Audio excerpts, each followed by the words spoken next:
Doctor Nixon ने गुस्ल से फारिग होकर लिबास तब्दील किया और फिर मेज के करीब रखे सोफे पर आ बैठा। मेज पर रखी कॉल बेल का बटन दबाकर वो मेज पर पड़े से आप बैग को घूरने लगा। चंद लम्हों बाद एक मुलाजिम कमरे में दाखिल हुआ। डॉक्टर को देखते ही वो चौंक पड़ा। डॉक्टर ने भी महसूस किया कि वो उसे अजीब सी निगाहों से देख रहा है। उसने मुलाजिम से कहा, काफी बना लाओ। मुलाजिम चला गया। 10 मिनट बाद वो ट्रे में बर्तन सजाए अंदर आया। इस बार भी डॉक्टर ने उसे खौफजदा सा महसूस किया। मुलाजिम उसे ऐसी निगाहों से देख रहा था जैसे डॉक्टर किसी दूसरी दुनिया की मखलूक हो। क्या बात है भाई, तुम कुछ परेशान मालूम होते हो? डॉक्टर ने काफी प्याली में उंडेलते हुए पूछा। पप परेशान नन नन नहीं तो मुलाजिम एकदम बुखला गया। नहीं, तुम बताओ क्या बात है, घबराने की जरूरत नहीं। वो जनाब, बात कुछ अजीब सी है, मुलाजिम हिचकिचाकर कहने लगा। अभी 2 मिनट पहले मैंने आपको कार में कोठी से बाहर जाते देखा था, मगर आप यहाँ मौजूद हैं जबकि गाड़ी गायब है। क्या क्या कहा? डॉक्टर हैरत के मारे उछल कर बोला। क्या गाड़ी मौजूद नहीं है? मुलाजिम ने नफी में सर हिला दिया। डॉक्टर सोचने लगा कि गाड़ी कौन ले जा सकता है। उसे याद आया कि कार्टर ना गाड़ी ले गया हो। कार्टर का हुलिया तकरीबन डॉक्टर से मिलता जुलता था। बाज़ औक़ात वो भी गाड़ी इस्तेमाल कर लेता था। कार्टर कहीं गया होगा। डॉक्टर ने स्याप बैग की तरफ देखते हुए जवाब दिया।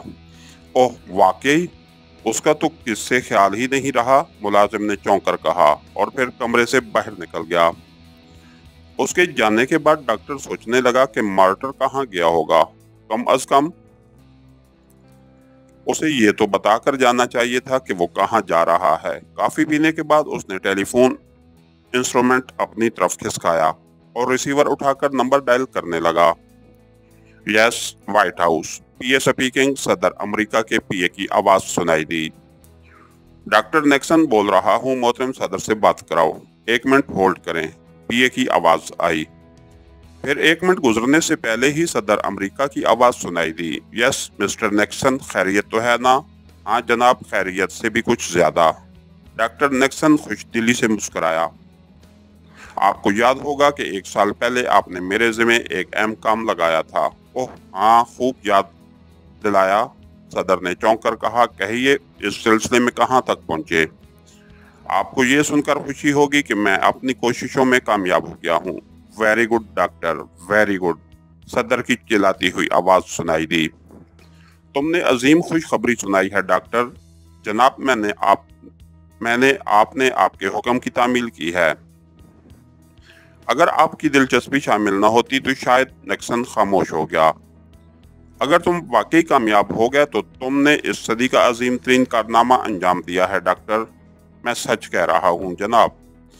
अगर आप चाहें तो मैं इसी वक्त आपकी खिदमत में अपनी पेश कर सकता हूँ, जिसमें मैंने एक कैप्सूल की शक्ल में तैयार किया है। डॉक्टर निक्सन ने मेज पर पड़े से आप बैग की तरफ देखते हुए कहा। ठीक है, आप यहाँ आ जाएं, मैं आपका मुंतजिर हूँ। क्या आपके लिए हिफाजती गार्ड भेजूं? नहीं जनाब, ऐसी कोई जरूरत नहीं। मेरे और आपके सिवा कोई इस चीज से वाकिफ नहीं। किसी को इल्म नहीं कि मैं आजकल क्या इजाद कर रहा हूँ, लेकिन हिफाजती गार्ड देखकर लोग यकीनन शक करेंगे। ठीक है, जैसा मुनासिब समझें, बहरहाल जल्द आएं। मैं आपकी इजाद देखने के लिए बेचैन हूँ। सदर की आवाज आई और सिलसिला मुनक़ते हो गया। डॉक्टर ने भी रिसीवर क्रेडल पर डाल दिया और सिगरेट सुलगाने लगा। वो सोच रहा था कि मुलाजिम को बुलाकर पूछे कि कार्टर कार ले आया है या नहीं कि इतने में दरवाजे पर दस्तक हुई। डॉक्टर ने चौंक कर दरवाजे की तरफ देखा। आ जाओ, वो आहिस्ता से बोला। दरवाजा खुला और एक मुलाजिम अंदर दाखिल हुआ। ये वही मुलाजिम था जो काफी लेकर आया था। उसने आते ही कहा, जनाब, बाहर पुलिस आई है, इंस्पेक्टर आपसे मिलना चाहता है। क्यों? डॉक्टर ने चौंक कर पूछा। फिर जल्दी से बोला, उसे यहाँ ले आओ। मुलाजिम चला गया। चंद लम्हों के बाद कमरे में पुलिस इंस्पेक्टर दाखिल हुआ। उसने डॉक्टर को सलाम किया और अपना कार्ड पेश किया। डॉक्टर ने कार्ड पर नजर डालते हुए उसे बैठने का इशारा किया। फिर कार्ड उसे वापस करता हुआ बोला, हाँ तो इंस्पेक्टर फरीदले, आपने कैसे जहमत की है? आपकी कार मौजूद है? इंस्पेक्टर फरीदले ने पूछा। नहीं, डॉक्टर ने कार के जिक्र पर चौंकते हुए बताया। क्यों, क्या हुआ? آپ کی کار اس وقت اسٹریٹ 34 کے آخر میں سڑک کے کنارے کھڑی ہے اور اس میں ایک لاش تھی، یہ دیکھیے شاید آپ پہچان سکیں۔ انسپیکٹر فریڈلے نے اتنا کہنے کے بعد جیب سے پاسپورٹ سائز کی کلوز اپ والی تصویر نکال کر ان کے سامنے کر دی۔ تصویر میں ایک چہرہ نظر آ رہا تھا جس کی آنکھیں بند تھیں اور ڈاکٹر اس چہرے کو بخوبی جانتا تھا۔ یہ اس کے گھریلو سیکریٹری نما ملازم کا چہرہ تھا۔ اوہ، یہ حادثہ کیسے ہوا؟ یہ شخص تو میرا ذاتی ملازم ہے، ڈاکٹر نکسن نے اسے تصویر واپس کرتے ہوئے کہا۔ انسپیکٹر فریڈلے اسے اپنی تحقیقات کے بارے میں بتانے لگا۔ چند منٹ بعد اس نے ڈاکٹر سے ایک کاغذ پر دستخط لیے اور جانے کے لیے اٹھ کھڑا ہوا۔ ڈاکٹر سے مصافحہ کرنے کے بعد وہ الوداعی سلام کرتے ہوئے ملازم کے ساتھ کمرے سے باہر نکل گیا۔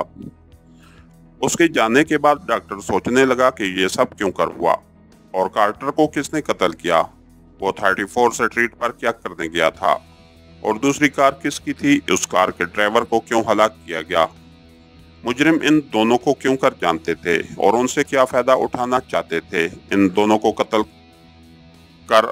کر کے انہیں کیا حاصل ہوا۔ انہی سوالوں پر غور کرتا ہوا وہ اٹھا، میز سے سیاہ بیگ اٹھایا اور کمرے سے باہر نکل آیا۔ کوٹھی سے باہر آ کر اس نے ایک خالی ٹیکسی روکی اور وائٹ ہاؤس چلنے کا کہتا ہوا اندر بیٹھ گیا۔ ٹیکسی نے 15-20 منٹ میں اسے وائٹ ہاؤس پہنچا دیا۔ وائٹ ہاؤس کے گیٹ پر ایک آدمی اس کا منتظر تھا، چنانچہ ڈاکٹر کو وہاں اپنی شناختی کاغذات چیک کرانے کی ضرورت نہ پڑی اور وہ اس آدمی کے ساتھ اندر کی طرف بڑھنے لگا۔ اس کے رہبر نے اسے ایک کمرے میں پہنچا دیا جو صدر کا خاص کمرہ تھا۔ ابھی اسے بیٹھے 2 منٹ بھی نہ ہوئے تھے کہ سفید بالوں والا ادھیڑ عمر صدر ایک دروازے کا پردہ ہٹا کر اندر داخل ہوا۔ اس کے چہرے سے خباثت ٹپک رہی تھی، ایسا لگتا تھا جیسے خدا نے سارے زمانے کی لعنت اس کے چہرے پر دے ماری ہو، مگر اس کے ساتھ ساتھ خدا نے اس مکروہ شکل شخص کو امریکہ کی صدارت عطا کر دی تھی۔ اسے دیکھتے ہی ڈاکٹر اٹھ کھڑا ہوا۔ صدر نے قریب آ کر اس سے مصافحہ کیا اور پھر اس کے مقابل صوفے پر بیٹھ گیا۔ اسی وقت 2 باورچی ملازمہ نے کھانے پینے کا سامان میز پر سجا دیا۔ ڈاکٹر صدر سے گفتگو کرنے لگا، ساتھ ہی ساتھ وہ دونوں شراب اور پھلوں سے دل بہلاتے رہے۔ ڈاکٹر نے صدر کو تفصیل کے ساتھ اپنی ایجاد کے بارے میں بتایا اور اس نے فوائد و نقصانات پر روشنی ڈالی۔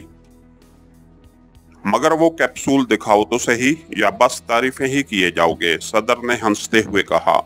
ضرور، میں ساتھ لایا ہوں، ڈاکٹر نیکسن نے مسکرا کر کہا اور قریب رکھا بیگ اٹھا کر کھولنے لگا۔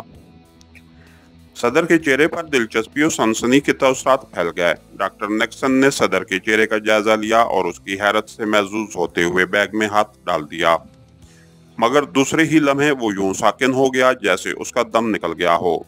اس کی پتھرائی ہوئی آنکھیں صدر پر جمی رہ گئیں۔ صدر نے اس کی متغیر حالت دیکھی تو اس کے چہرے پر تشویش پھیل گئی۔ کیا ہوا ڈاکٹر؟